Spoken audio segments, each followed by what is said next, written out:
नमस्कार बच्चों, मेहनत आपने कर दी है। अब बारी है सही मूल्यांकन की। तो आप सभी का स्वागत है JPY एकेडमी में। आज हम लेकर आए हैं बिहार बोर्ड मैट्रिक परीक्षा 2026 के हिंदी आंसर की। अगर आपका हिंदी सेट बी था तो इस वीडियो को पूरा ज़रूर देखें और अपने सभी MCQ आंसर मिलाएं। साथ ही अपने दोस्तों के साथ इस वीडियो को शेयर ज़रूर करें ताकि वे भी सही उत्तर जान सके। तो चलिए शुरू करते हैं क्वेश्चन नंबर 1 से। हिंदी साहित्य की भूमिका किसकी रचना है? तो हिंदी साहित्य की भूमिका हजारी प्रसाद द्विवेदी की रचना है, जिसका प्रकाशन 1940 में हुआ था। ठीक है। अपरिहार्य शब्द का अर्थ है, तो अपरिहार्य शब्द का अर्थ है जिसे छोड़ा ना जा सके, अनिवार्य। Option B right answer. सहजात वृत्ति का अर्थ है, तो सहजात वृत्ति का अर्थ है जन्म के साथ पैदा होने वाली वृत्ति या स्वभाव। तो राइट आंसर हो जाएगा ऑप्शन डी। आद्यलेख का अर्थ है अत्यंत प्राचीन प्रारंभिक लेख। Right answer option A. Urvashi के रचनाकार हैं, तो उर्वशी के रचनाकार हैं Ramdhari Singh Dinkar. Right answer option B, यानी उर्वशी दिनकर द्वारा रचित एक प्रसिद्ध काव्य नाटक है, जिसके लेखक कौन है? रामधारी सिंह दिनकर। सारस पक्षी को किस नाम से जाना जाता है? तो उनका दूसरा नाम है क्रौंच पक्षी। राइट आंसर ऑप्शन सी।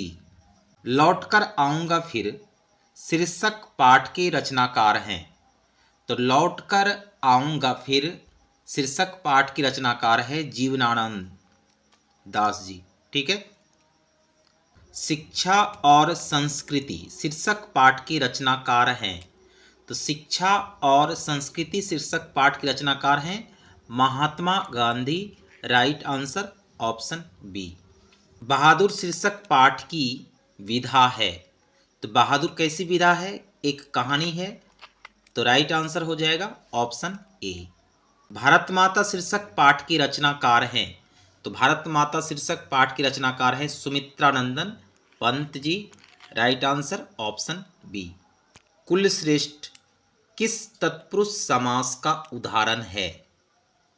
कुल श्रेष्ठ अर्थात कुल में श्रेष्ठ, तो में किसका चिन्ह है? अधिकरण का। ठीक है। तो राइट आंसर हो जाएगा ऑप्शन बी, अधिकरण तत्पुरुष समास का एक उदाहरण है कुल श्रेष्ठ। चंद्रशेखर किस समास का उदाहरण है? तो चंद्रशेखर अर्थात जिसके सिर पर चंद्रमा हो, अर्थात शिव, तो बहुब्रीहि समास के अंतर्गत यह आता है। चंद्रशेखर अर्थात जो विशेष अर्थ ग्रहण करे उसे ही क्या कहते हैं? बहुब्रीहि समास। गाय बैल किस समास का उदाहरण है?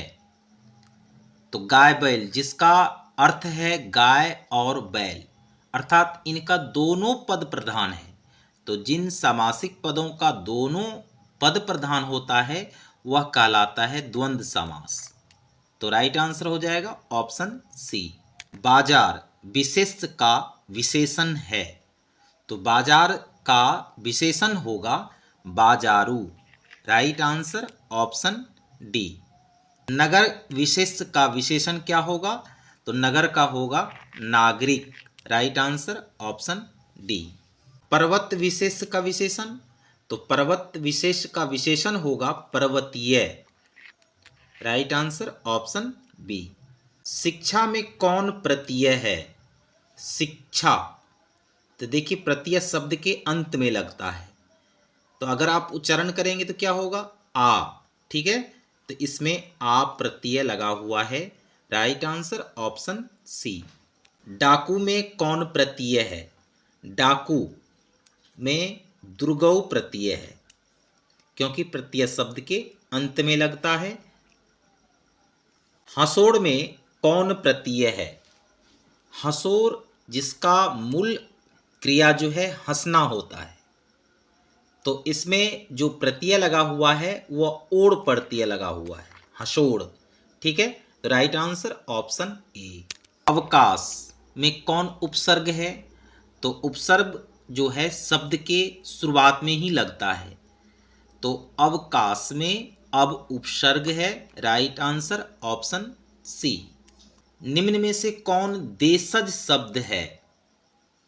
तो देशज जो होता है उसको जिसे हम स्थानीय यानी क्षेत्रीय भाषा का ही रूप होता है देशज। तो इनमें देशज जो है वो खिचड़ी शब्द है, राइट आंसर ऑप्शन ए। मेरे अध्यापक बहुत भले हैं, इस वाक्य में जो प्रयुक्त बहुत भले किस पदबंध का उदाहरण है? तो यहाँ देखिए मेरे अध्यापक, यह जो है मेरे अध्यापक, यह क्या है? संज्ञा। ठीक है, और बहुत जो है वह क्या है? विशेषण शब्द बता रहा है, यानी विशेषण की मात्रा है, और भले क्या है? विशेषण है, और बहुत जो है विशेषण की मात्रा को बतला रहा है। तो इस प्रकार तीनों मिलकर के विशेषण पदबंध बना दिया। ठीक है, मेरे अध्यापक बहुत भले हैं, तो यह कौन सा पदबंध का उदाहरण है? तो विशेषण पदबंध, right answer option B. Diwali किस संज्ञा का उदाहरण है? दिवाली ये जो है एक विशेष प्रकार का त्योहार है, इसलिए किसी खास व्यक्ति और भाव के नाम को क्या कहते हैं? व्यक्तिवाचक संज्ञा। इसलिए दिवाली जो है वह व्यक्तिवाचक संज्ञा है, राइट आंसर ऑप्शन ए। निम्न में कौन जातिवाचक संज्ञा का उदाहरण है? तो कौन इसमें जातिवाचक संज्ञा है, उन्हें हमें देखना है। तो जातिवाचक इसमें जो है वो है professor, right answer option D. बाकी लड़कपन ये क्या है? भाववाचक। रूसी क्या है? यह भी व्यक्तिवाचक है। चांदनी चौक ये भी क्या है? व्यक्तिवाचक। ठीक है, तो प्रोफेसर जो है वह क्या है? जातिवाचक, राइट आंसर ऑप्शन डी। तेल किस संज्ञा का उदाहरण है? तो तेल अर्थात जिसे नापा या तौला जाए वह क्या होता है? वह होता है द्रव्यवाचक संज्ञा। तो तेल जो है वह द्रव्यवाचक संज्ञा का एक उदाहरण है। निम्न में कौन कर्मवाच्य का उदाहरण है?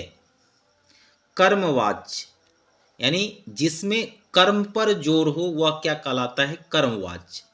तो राइट आंसर हो जाएगा ऑप्शन सी। अंजलि के द्वारा रोटी पकाई गई, इसमें क्या है? कर्म पर जोर दिया जा रहा है। कर्म क्या है? रोटी पकाना। किसके द्वारा? तो अंजलि के द्वारा। ठीक है, तो यह जो है एक कर्मवाच्य का उदाहरण है। आजीवन किस समास का उदाहरण है? तो आजीवन जो है वह अव्ययी भाव समास का एक उदाहरण है। नर जोड़ इस पदों की संधि क्या होगी? नर जोड़ इस पदों से जो बना शब्द बनेगा वह बनेगा नरेश, राइट आंसर ऑप्शन सी। धरती कब तक घूमेगी शीर्षक पाठ मूल रूप से किस भाषा में लिखित है? तो धरती कब तक घूमेगी जो शीर्षक पाठ है वह मूल रूप से राजस्थानी भाषा में ही लिखित है, राइट आंसर ऑप्शन बी। माँ शीर्षक पाठ के लेखक हैं? तो माँ शीर्षक पाठ के लेखक हैं ईश्वर पेटिलकर, राइट आंसर ऑप्शन सी। दही वाली मंगम्मा शीर्षक पाठ के अनुवादक हैं। इस पाठ के जो अनुवादक हैं वह है कौन? V.R. Narayan, right answer option ए। माँ शीर्षक पाठ में माँजी मंगू की मौत को किस रूप में छुटकारा मानती थी? माँ शीर्षक पाठ में मंगू की जो माँ है वो माँ जो है मंगू की मौत को किस रूप में छुटकारा मानती थी? तो राइट आंसर हो जाएगा ऑप्शन ए, प्राकृतिक रूप में ही उनकी मौत चाहती थी उनकी माँ। नगर शीर्षक पाठ में बल्ली अमाल अपनी लड़की पपाप्ती के साथ मदुरै के अस्पताल के किस विभाग के बाहर बैठी प्रतीक्षा कर रही थी? तो बहिरंग रोगी विभाग के बाहर वह प्रतीक्षा कर रही थी, राइट आंसर होगा option B. The notebooks of Malte Laurids Brigge जो है उपन्यास के लेखक हैं, तो तो इनके जो लेखक हैं वो है रेनर मारिया रिल्के। ठीक है, यह जो बुक है यानी उपन्यास 1910 में प्रकाशित हुआ था। रेनर मारिया रिल्के इनके लेखक हैं। वनलता सेन नामक कृति को 1952 में श्रेष्ठ काव्य ग्रंथ का पुरस्कार किसके द्वारा प्रदान किया गया था? तो निखिल बंग रविंद्र साहित्य सम्मेलन के द्वारा जो है दिया गया था। राइट आंसर होगा ऑप्शन सी। कविताओं की चर्चित श्रृंखला कवि ने कहा से निम्न में कौन शीर्षक कविता ली गई है? तो यह जो ली गई है हिरोशिमा से ली गई है। राइट आंसर हो जाएगा ऑप्शन सी। निम्न में से कौन शीर्षक कविता हमारी बेपरवाहियों के बाहर विपरीत परिस्थितियों से लगातार लड़ते हुए बढ़ते जाने वाले जीवन का चित्रण प्रस्तुत करती है? यह जो है हमारी नींद कविता,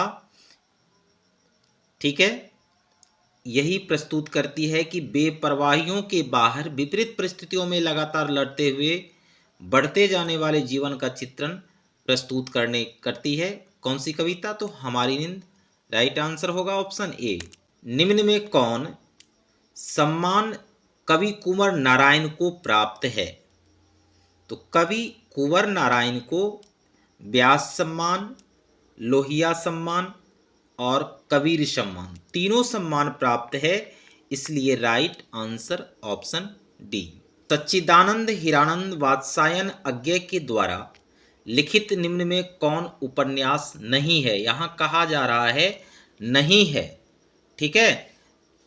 तो शेखर एक जीवनी, अपने अपने अजनबी, नदी के द्वीप, ये तीनों जो है वह सच्चिदानंद हीरानंद वात्स्यायन अज्ञे के द्वारा लिखित उपन्यास है।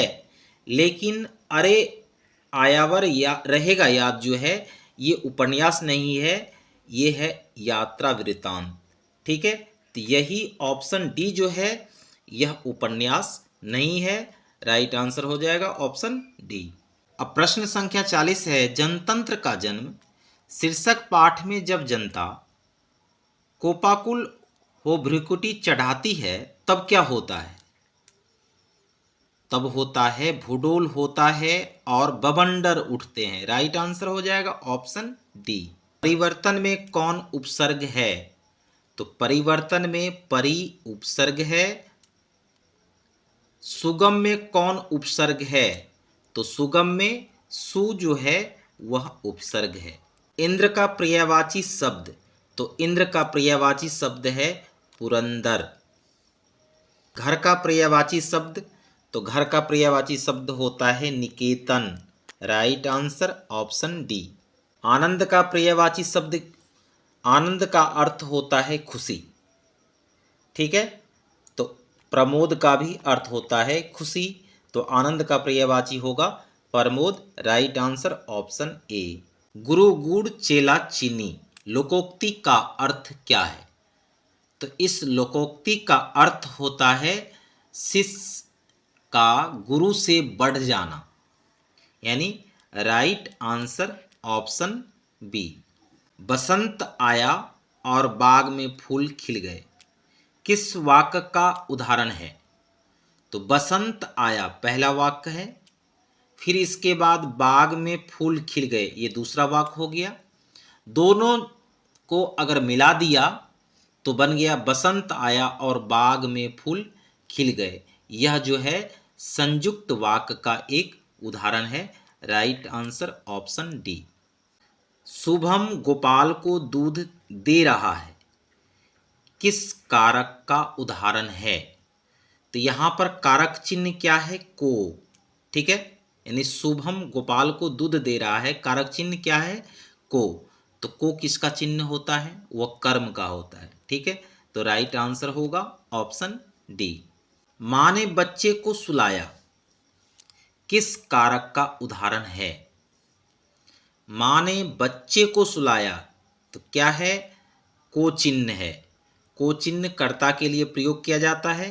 तो यह जो है कौन सा कारक का उदाहरण है तो कर्ता ने कर्म को, राइट आंसर होगा ऑप्शन सी कर्म। बुढ़िया का बहुवचन क्या होगा? बुढ़िया। ठीक है, ऑप्शन डी राइट आंसर। दो का उच्चारण स्थान है, दो का उच्चारण स्थान दंत होता है। ठीक है, ऑप्शन सी जो है राइट आंसर होगा। निम्न में कौन दंतोष्ठ ध्वनि है? अर्थात दंतोष्ठ किसे कहते हैं? यानी बोलते समय दांत और ओठ मिलना दंतोष्ठ कहलाता है। तो राइट आंसर होगा ऑप्शन डी, वह जो है वह क्या है? दंतोष्ठ ध्वनि है। दीर्घई का उच्चारण स्थान है, तो दीर्घई का उच्चारण स्थान है तालु, ऑप्शन बी राइट आंसर। छंद शास्त्र में दीर्घ मात्रा को क्या कहते हैं? दीर्घ मात्रा को कहते हैं गुरु। ठीक है, यानी और लघु मात्रा को लघु ही कहते हैं। निम्न में कौन अल्प प्राण व्यंजन है? तो देखिए अल्प प्राण व्यंजन कौन कहता है? देखिए यानी कि जो वर्ग का पहला, यानी कवर्ग है, चवर्ग है, तवर्ग है, तो वर्ग का पहला और तीसरा और पांचवा, यानी पहला, तीसरा और पांचवा जो अक्षर होता है वह कहलाता है अल्प प्राण व्यंजन। ठीक है, तो इस ऑप्शन में देखिए कौन सा अल्प प्राण व्यंजन है? तो चौ जो है वह क्या है? अल्प प्राण व्यंजन है, यानी पहला ही वर्ग में है, इसलिए राइट आंसर ऑप्शन बी। निम्न में किसे द्विमात्रिक स्वर भी कहते हैं? तो द्विमात्रिक स्वर कहलाता है दीर्घ स्वर को। ठीक है, राइट आंसर ऑप्शन बी। नाद की दृष्टि से जिन व्यंजन वर्णों का उच्चारण में स्वर तंत्रियां झंकृत होती है उन्हें क्या कहते हैं? तो उन्हें घोष वर्ण कहते हैं। ठीक है, यानी घोष कहते हैं, राइट आंसर ऑप्शन ए। केवल मुंह से बोले जाने वाले स्वस्वर वर्णों को क्या कहते हैं? उसे कहते हैं यानी निर्नुनासिक। ठीक है, राइट आंसर ऑप्शन ए। निम्न में कौन अंतस्थ व्यंजन है? तो लौ जो है वह अंतस्थ व्यंजन है, राइट आंसर ऑप्शन ए। निम्न में कौन उष्म व्यंजन है? तो उष्म व्यंजन इसमें है मूर्धन्त सौ, जो है वह उष्म व्यंजन है। निम्न में कौन पुल्लिंग शब्द है? पुल्लिंग कौन है इसमें हमें ढूंढना है। ठीक है, चुगली जो है यह स्त्रीलिंग है, गति यह भी स्त्रीलिंग है, खेती यह भी स्त्रीलिंग है, आईना जो है वह पुल्लिंग है, राइट आंसर हो जाएगा ऑप्शन सी। निम्न में कौन स्त्रीलिंग शब्द है? पहला है कानन, तो यह क्या है? पुल्लिंग है। चेष्टा यह स्त्रीलिंग है। ठीक है, तो राइट आंसर हो जाएगा ऑप्शन बी जो है वह क्या है? स्त्रीलिंग है। बाकी खिलौना भी पुल्लिंग है और आश्रम भी क्या है? पुल्लिंग है। अंकित मेला घूमने गया था, यह वाक्य किस काल का उदाहरण है? तो घूमने गया था ये भूतकाल के एक उदाहरण है, तो राइट आंसर ऑप्शन बी। घोड़ा बहुत तेज दौड़ता है, इस वाक्य में प्रविशेषण कौन सा है? तो घोड़ा बहुत तेज दौड़ता है, यानी कि विशेषता बतला रहा है, तेज तो दौड़ता ही लेकिन कैसा? तो बहुत। बहुत यहाँ पर क्या है? वो प्रविशेषण है, right answer option B. Sohan तैयार होकर विद्यालय गया, यह वाक्य किस क्रिया का उदाहरण है? सोहन तैयार होकर विद्यालय गया, तो इस वाक्य में जो है तैयार होकर जो है यह क्या है? पूर्वकालिक क्रिया है। ठीक है, तो किस क्रिया का उदाहरण है? पूर्वकालिक, राइट आंसर ऑप्शन ए। कक्षा में सब छात्र उपस्थित हैं, यह वाक्य किस विशेषण का उदाहरण है? तो यहाँ पर जो सब है एक अनिश्चित संख्यावाचक विशेषण है, यानी कि इसमें संख्या नहीं दिया हुआ है, अनिश्चित है संख्या, इसलिए यह जो होगा अनिश्चित संख्यावाचक का एक उदाहरण है। ठीक है, right answer option B. Amarjeet शहरी लड़का है, यह वाक्य किस विशेषण का उदाहरण है? तो शहरी, ठीक है, शहरी जो शब्द है वह गुणवाचक विशेषण है। राइट आंसर ऑप्शन ए। अंकिता अपने आप जा रही है, यह वाक्य किस सर्वनाम का उदाहरण है? अपने आप जा रही है, यह निजवाचक सर्वनाम का एक उदाहरण है। Right answer option C. मेरे लिए यह घर अनजान नहीं है, इस वाक्य में यह जो है किस सर्वनाम का उदाहरण है?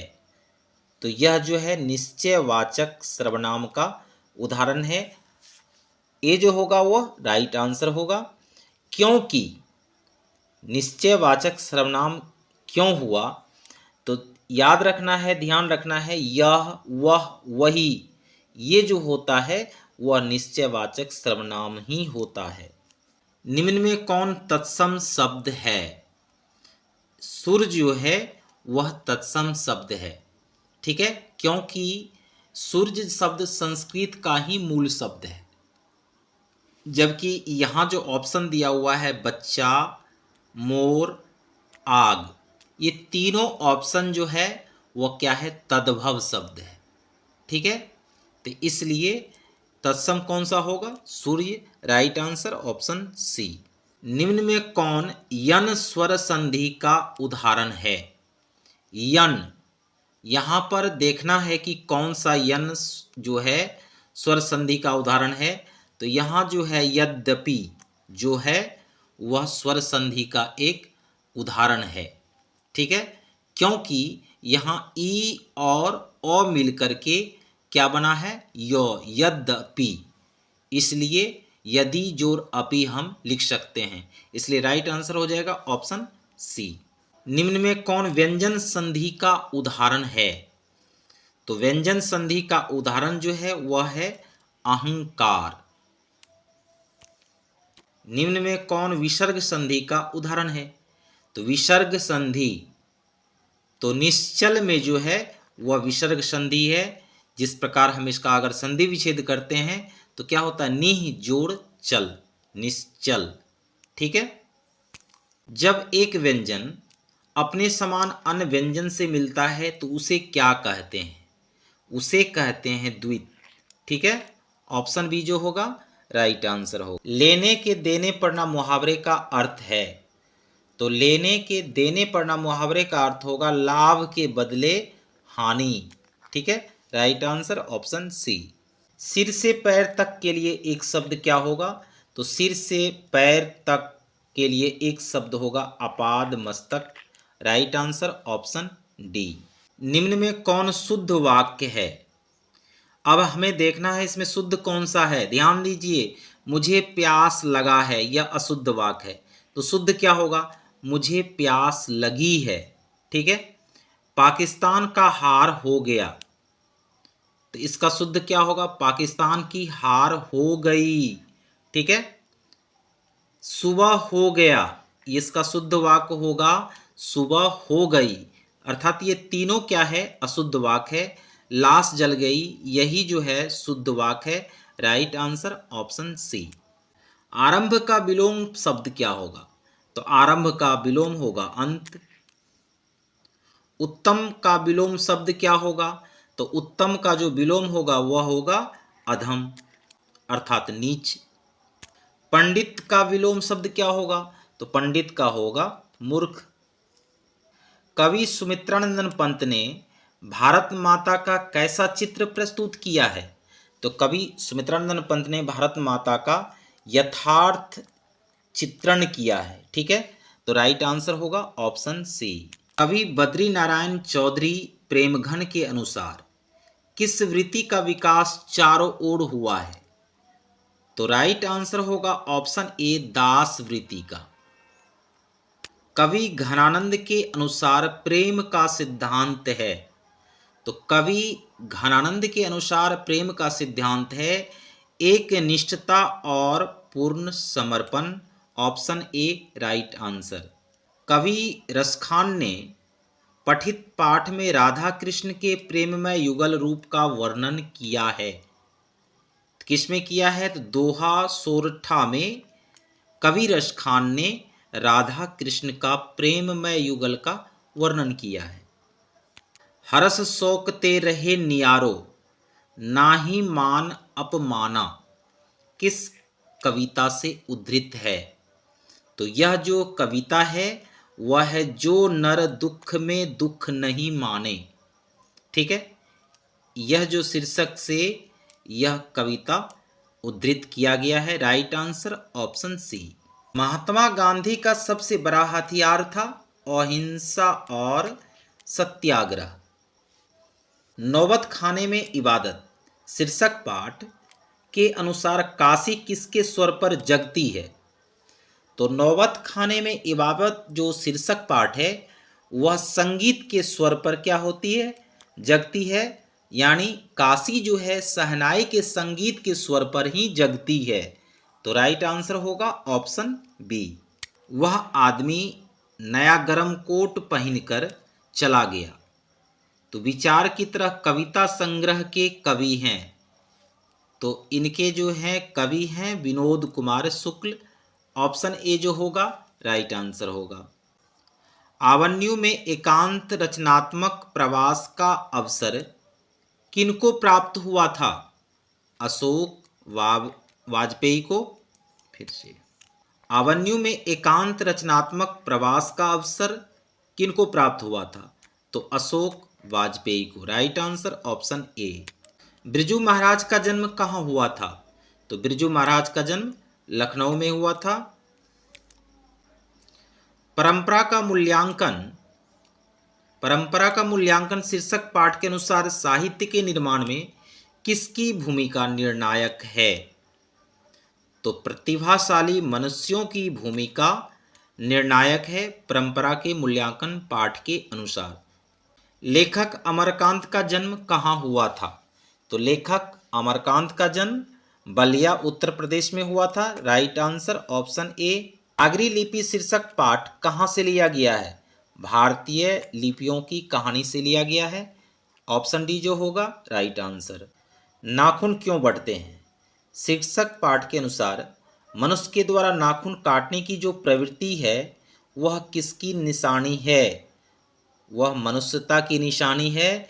इसमें जो होगा राइट आंसर होगा ऑप्शन सी। यानी जो पशुता है उसको जो यह अलग करता है मनुष्यता ही पशुता से अलग करती है। ठीक है, तो राइट आंसर हो जाएगा ऑप्शन सी। संस्कृत, ग्रीक और लैटिन भाषाओं में समानता से मैक्स मुलर को किसने अवगत कराया? तो सर विलियम जोन्स ने। राइट आंसर हो जाएगा ऑप्शन बी। नलिन बिलोचन शर्मा के माता का नाम क्या था? तो नलिन बिलोचन शर्मा के माता का नाम रत्नावती शर्मा। ठीक है, right answer option C. Doctor Bhimrao Ambedkar ने किसको भारत में बेरोजगारी का एक प्रमुख और प्रत्यक्ष कारण माना है? तो डॉक्टर भीमराव अंबेडकर ने बेरोजगारी को एक प्रमुख प्रत्यक्ष कारण जो बताया है वह जाति प्रथा को। ठीक है, राइट आंसर ऑप्शन बी। उसी के आधार पर श्रम का क्या होता है? विभाजन होता है। ठीक है, तो राइट आंसर हो जाएगा ऑप्शन बी। शोफर किसको कहते हैं? तो शोफर कहते हैं ड्राइवर को। Right answer option C. Doctor Bhimrao Ambedkar का निधन कब हुआ था? तो डॉक्टर भीमराव अंबेडकर का जो निधन है 1956 में। Right answer option B. Bangla भाषा में खोखा किसको कहते हैं? तो बांग्ला भाषा में खोखा किसको कहा जाता है? बच्चों को। ठीक है, तो ये था हिंदी का बिल्कुल 100 प्रश्न जो है वो बिल्कुल सटीक और साथ साथ शुद्ध है, 100% श्योर है। तो अपने साथियों के साथ इस वीडियो को शेयर कीजिए, साथ साथ चैनल को सब्सक्राइब भी कर लीजिए। धन्यवाद।